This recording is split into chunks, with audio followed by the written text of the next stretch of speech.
make myself some coffee. Hang on, I'm gonna make myself some coffee.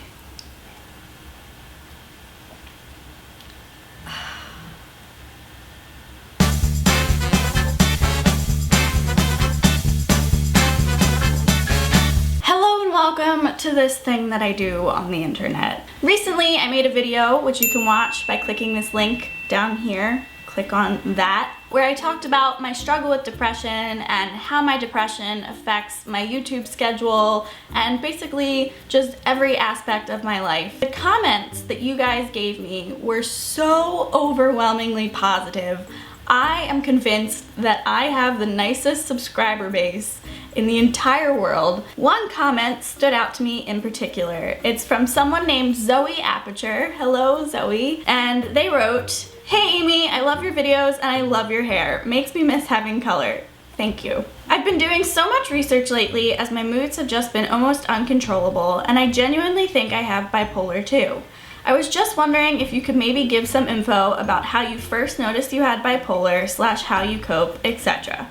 I will hopefully get to see a doctor about it, but I know nobody else with any form of bipolar. I love you so much, we all love you, and love watching videos whenever they're up.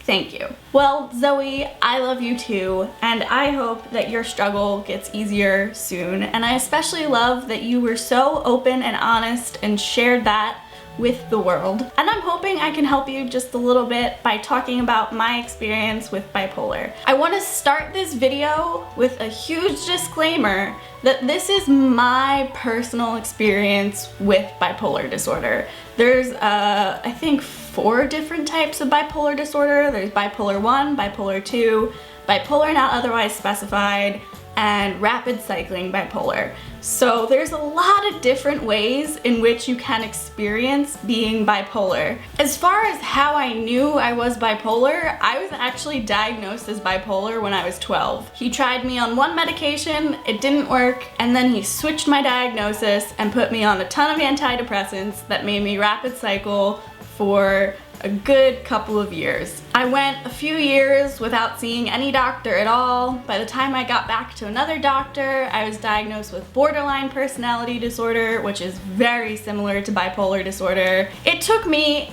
8 years of doctor after doctor after doctor and diagnosis after diagnosis after diagnosis to finally find the right team that I have now that diagnosed me as bipolar, diagnosed me with a whole slew of other things in addition to. So if anybody wants a video about ADD or PTSD or anxiety disorders, you know, comment, let me know. I can also talk about those. But it took me a while to find a doctor that took my bipolar seriously and didn't just think that it was teenage moodiness. But I think doing your own research, like Zoe was doing, is so important. For example, borderline personality disorder and bipolar disorder can be very similar, and it's very easy to misdiagnose one over the other. That's why it's important for you to do your own research. I highly recommend reading the DSM, which you can find pretty much anywhere on the internet. That has the diagnostic criteria for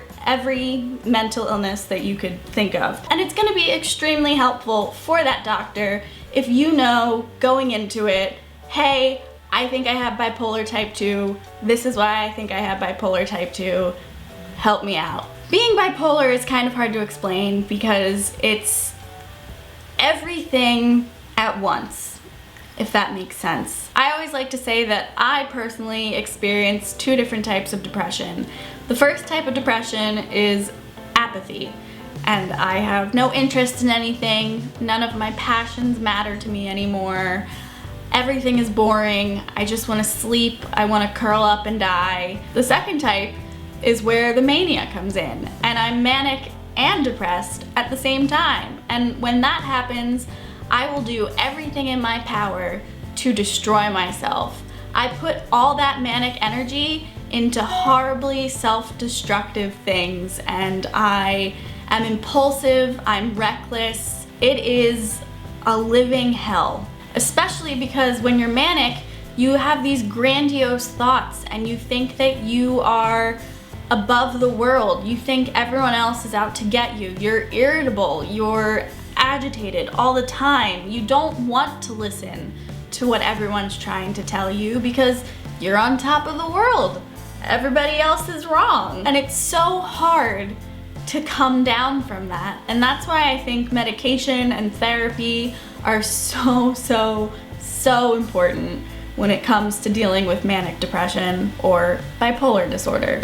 But it's the days when you have to deal with both that really change you as a person. I think if you can come back from that, if you're still standing, if you're still breathing, if you're still alive, then you are stronger than you know. So I guess maybe that would be my biggest piece of advice for dealing with bipolar disorder. Give yourself credit where credit is due. If you can survive that, I think that you can survive anything. I had the most self-destructive summer I can think of because I was off my meds.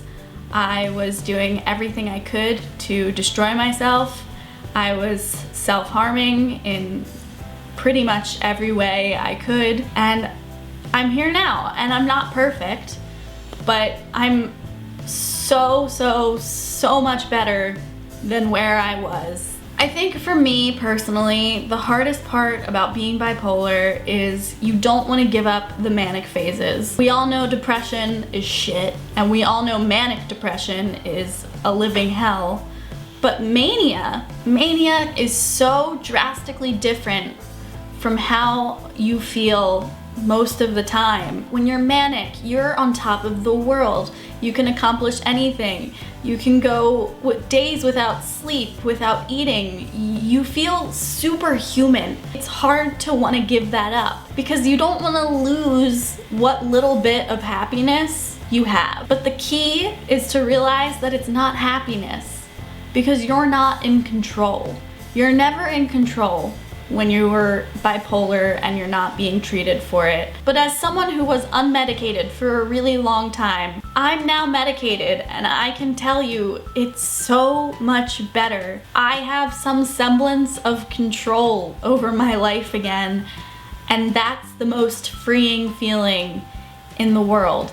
This was very rambly and I'm not sure that it made any sense because bipolar disorder just doesn't really make sense. It's hard to make sense of something that's so insidious and so consuming. But I guess if I could give you any advice, Zoe, or anybody else out there who thinks they might be bipolar, it would be don't let the mania win. Seek help. Seek help as soon as you possibly can. And in the meantime, surround yourself with good, supportive people. People who aren't going to encourage that self-destruction you feel. People who aren't going to dismiss your depression or your mania. Surround yourself with people who will listen. Talking about it helps more than anything else, in my opinion. And I hope that by talking about this online on the internet to you guys, we can open a discourse about bipolar. But I hope that this video helped you in some way, Zoe. I really do. I'm not sure that it did, but I really hope it helped you, and I hope that it helped anybody else out there who might be struggling.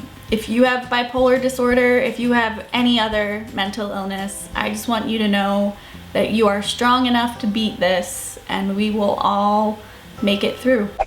Make sure to give this video a thumbs up if you liked it. Comment, let me know what you thought. If you struggle with bipolar disorder, let me know what your experiences are like, because like I said, this is just my experience with bipolar. There's many ways that people can experience bipolar disorder. I think that creating a safe space in the comments where you can talk to each other is gonna be so helpful to a lot of people out there. In the meantime, you can follow me on Twitter and Instagram at Amy Galiepter, or on Tumblr at Amy-Galiepter. I upload videos once a week, sometimes twice a week, so I will see you guys in my next video. And I really do love all of you guys. And a special thank you to Zoe for her wonderful comment. Bye.